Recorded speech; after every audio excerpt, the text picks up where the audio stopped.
जोहार नमस्कार। झारखंड समेत देश दुनिया की तमाम बड़ी खबरों में से कुछ प्रमुख खबरों पर आइए नजर डालते हैं।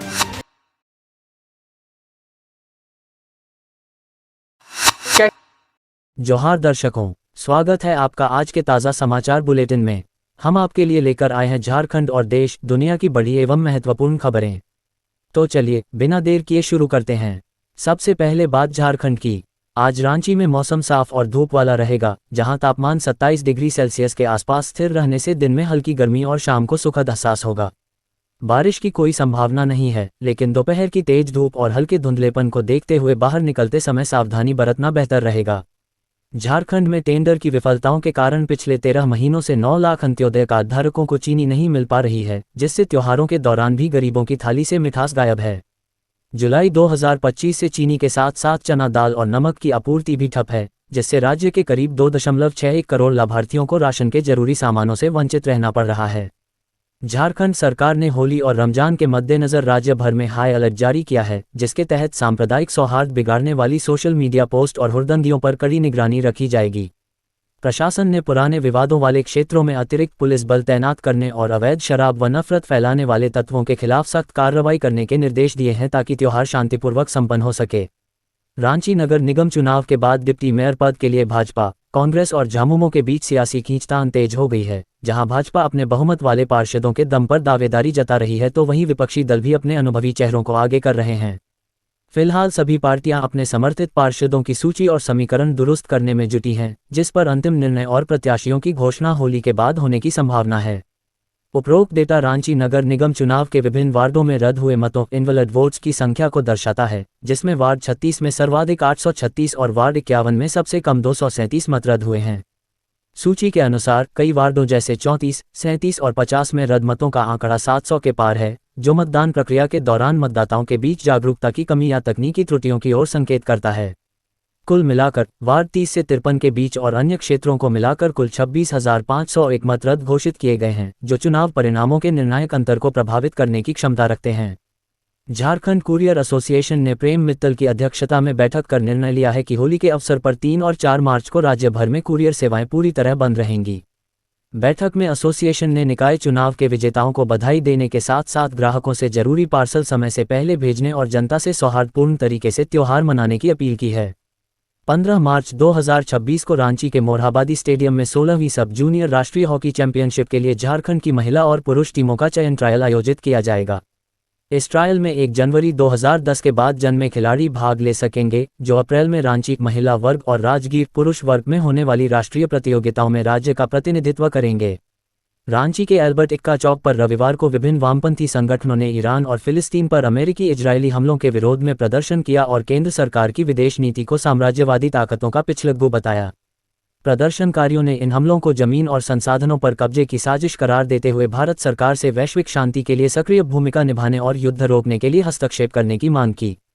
रांची के प्रभात तारा मैदान में आयोजित कुर्मी समाज की विशाल जनसभा में देवेंद्रनाथ महतो ने हेमंत सरकार पर समुदाय को एसटी सूची में शामिल करने की मांग में अड़ंगा लगाने का आरोप लगाते हुए आंदोलन तेज करने की चेतावनी दी। इस सभा में 18 संगठनों के हजारों लोग पारंपरिक वेशभूषा में शामिल हुए, जिन्होंने कुड़मली भाषा को संविधान की 8वीं अनुसूची में जगह देने और अपने हक की लड़ाई को निर्णायक मोड़ तक ले जाने का संकल्प लिया। झारखंड निकाय चुनाव में भाजपा की हार का मुख्य कारण प्रत्याशी चयन में स्थानीय कार्यकर्ताओं की अनदेखी और शीर्ष नेतृत्व द्वारा थोपे गए उम्मीदवारों के प्रति उपजा भारी असंतोष रहा। दिग्गज नेताओं की घेराबंदी और अनुशासनात्मक कार्रवाई के बावजूद पार्टी डैमेज कंट्रोल में विफल रही, जिससे बागियों ने आधिकारिक प्रत्याशियों को कड़ी शिकस्त देकर भाजपा की चुनावी रणनीति पर गंभीर सवाल खड़े कर दिए हैं। नीरज सिंह हत्याकांड में बरी होने के बाद निर्दलीय चुनाव लड़ रहे संजीव सिंह ने 1,43,362 मतों के साथ ऐतिहासिक जीत दर्ज की है, जिसमें उन्होंने झामुमो और भाजपा समर्थित उम्मीदवारों को भारी अंतर से हराकर धनबाद में सिंह मैंशन का राजनीतिक वर्चस्व पुनः किया। संजीव सिंह की इस अप्रत्याशित जीत का मुख्य आधार युवाओं का जबरदस्त समर्थन और सोशल मीडिया पर प्रभावी प्रचार रहा, जिसने भाजपा और झामुमो जैसे बड़े राजनीतिक गठबंधनों के समीकरणों को पूरी तरह ध्वस्त कर दिया। अनगढ़ा के बीसा और जोन्हा पंचायत की सीमा पर स्थित टुंडरी में इको टूरिज्म को बढ़ावा देने के लिए पूर्व उप मुख्यमंत्री सुदेश कुमार महतो ने जोन्हा डेरा टेंट कैंप का उद्घाटन किया। प्रकृति की गोद में बने इस कैंप में पर्यटकों के लिए टेंट हाउस, पारंपरिक झारखंडी व्यंजन और सांस्कृतिक कार्यक्रमों की विशेष व्यवस्था की गई है, जिसे 10 स्थानीय प्रशिक्षित महिलाओं द्वारा संचालित किया जा रहा है। सरायकेला खरसावां जिले के 3 निकायों आदित्यपुर नगर निगम, कपाली नगर परिषद 16 मार्च और सरायकेला नगर पंचायत 17 मार्च में उपमहापौर व उपाध्यक्ष के चुनाव की तिथियां घोषित कर दी गई हैं, जिसकी प्रक्रिया शपथ ग्रहण से शुरू होकर दोपहर 1:30 बजे तक नवनिर्वाचित पदाधिकारियों के पद एवं गोपनीयता की शपथ के साथ संपन्न होगी। सरायकेला खरसावां के कुचाई में पारंपरिक वनाधिकार पत्थलगढ़ी का 15वां स्थापना दिवस मनाया गया, जिसमें सांसद कालीचरण मुंडा और विधायक दशरथ गागराई ने आदिवासियों के अस्तित्व को बचाने के लिए जल जंगल और जैव विविधता के संरक्षण पर जोर दिया। इस अवसर पर वनाधिकार कानून 2006 की उपलब्धियों पर चर्चा की गई और बताया गया कि सामुदायिक प्रयासों से रायसिंदरी के सैकड़ों ग्रामीणों को वन भूमि का अधिकार मिला है, जिससे ये क्षेत्र अब एक आदर्श ग्राम के रूप में उभर रहा है। मानगो नगर निगम की पहली मेयर चुनी गई सुधा गुप्ता ने महिला सशक्तिकरण का चेहरा बनते हुए पानी की किल्लत दूर करने, साफ सफाई और महिला सुरक्षा को अपनी मुख्य प्राथमिकता घोषित किया है। पूर्व मंत्री बन्ना गुप्ता की पत्नी सुधा ने अपनी जीत का श्रेय जनता के आशीर्वाद और कार्यकर्ताओं की मेहनत को दिया, जबकि बन्ना गुप्ता ने इसे जाति धर्म से ऊपर मानवता की जीत बताते हुए उन्हें जनता की सेवक के रूप में कार्य करने की बात कही।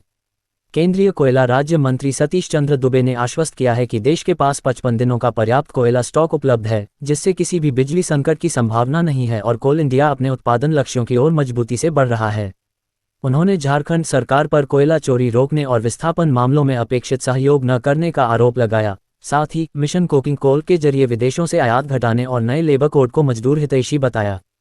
गिरिडीह के बिरनी प्रखंड में अपराधियों ने रिवाल्वर की नोक पर एक सोना चांदी व्यवसायी से 3.5 लाख नकद और 4 लाख के जेवरात लूट लिए, जबकि पुलिस ने व्यवसायी को ही इतनी बड़ी रकम के साथ सुनसान रास्ते से न गुजरने की नसीहत दे डाली। व्यवसायी का सरिया से ही पीछा कर रहे बाइक सवार 3 अपराधियों ने लूट के बाद मोबाइल और चाबी भी छीन ली, जिसके बाद पुलिस अब सीसीटीवी फुटेज के आधार पर मामले की जांच और अपराधियों की तलाश में जुटी है। सिमडेगा के जामपानी पल्ली में 28वां धर्मप्रांतीय कैथोलिक संघ महासम्मेलन भव्य बाइबल जुलूस के साथ शुरू हुआ, जिसमें 43 पारिशों के लगभग 7,000 पुरुष प्रतिनिधियों ने हिस्सा लिया। सम्मेलन में फादर इग्नासियुस टेटे ने पुरुषों को नशे से दूर रहकर परिवार की जिम्मेदारी निभाने की सीख दी। वहीं मुख्य वक्ता ने पैसा कानून और ग्रामसभा के माध्यम से संवैधानिक अधिकारों के प्रति जागरूक रहने का आह्वान किया। रांची पुलिस ने एसएसपी के निर्देश पर लालपुर और चुटिया समेत कई इलाकों में छापेमारी कर एक बड़े देह व्यापार रैकेट का भंडाफोड़ किया, जिसमें महिला सरगना सहित 8 लोगों को गिरफ्तार किया गया है।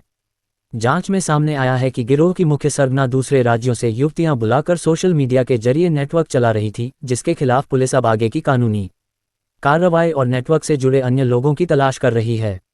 अब देखिए राष्ट्रीय सुर्खियां। ईरानी मीडिया के अनुसार अमेरिका और इजरायल के सैन्य हमलों में सर्वोच्च नेता अयातुल्ला अली खामेनेई और उनके परिवार के सदस्यों की मृत्यु के बाद ईरान में 40 दिनों के शोक की घोषणा की गई है। खामेनेई के निधन के बाद 67 वर्षीय अयातुल्ला अली रेजा अराफी को कार्यवाहक सुप्रीम लीडर नियुक्त किया गया है, जो एक अस्थायी लीडरशिप काउंसिल के माध्यम से देश की कमान संभालेंगे। ईरानी संविधान के तहत ये परिषद राष्ट्रपति और मुख्य न्यायाधीश के साथ मिलकर सुनिश्चित करेगी कि देश का शासन इस्लामी कानूनों के अनुरूप चले, जबकि अराफी सैन्य और प्रशासनिक व्यवस्थाओं की देखरेख करेंगे।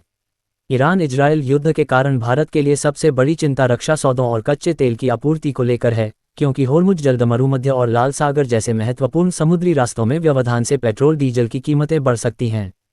यद्यपि ईरान के साथ भारत का सीधा व्यापार सीमित है, लेकिन इजरायल से होने वाले हथियार और हाईटेक उपकरणों के आयात पर संकट मंडरा सकता है, जो देश की सुरक्षा रणनीतियों के लिए बेहद संवेदनशील है।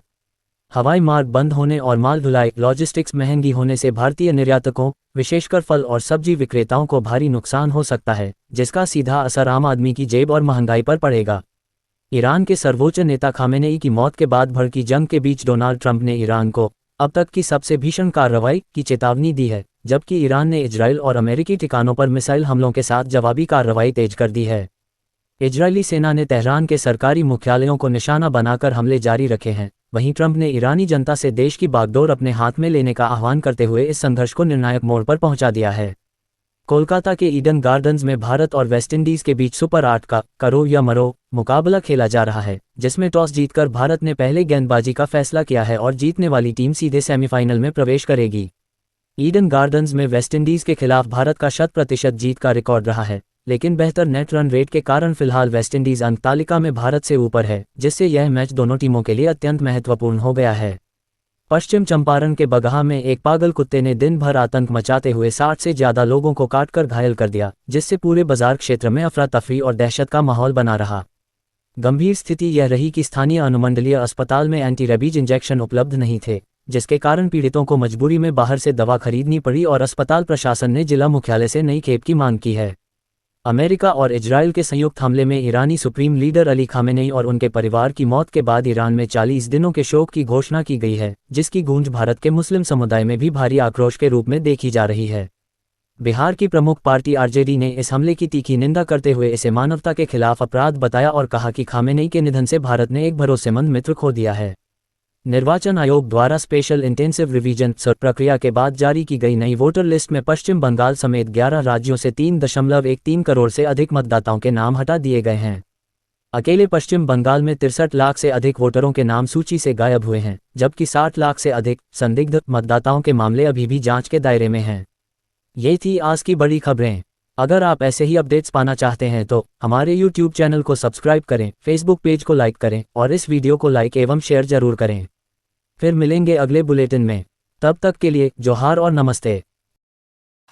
कैसी लगी आपको हमारी ये खबर, ये हमें कमेंट बॉक्स में लिखकर ज़रूर से बताएं और ऐसे ही नवीनतम ताज़ा अपडेट्स, खास खबरों से रूबरू बने रहने के लिए बने रहें हमारे संग। कैमरा के पीछे से मेरा सहयोग कर रहे अजय महतो, आनंद चौहान के साथ मैं यदत पिंटू रांची।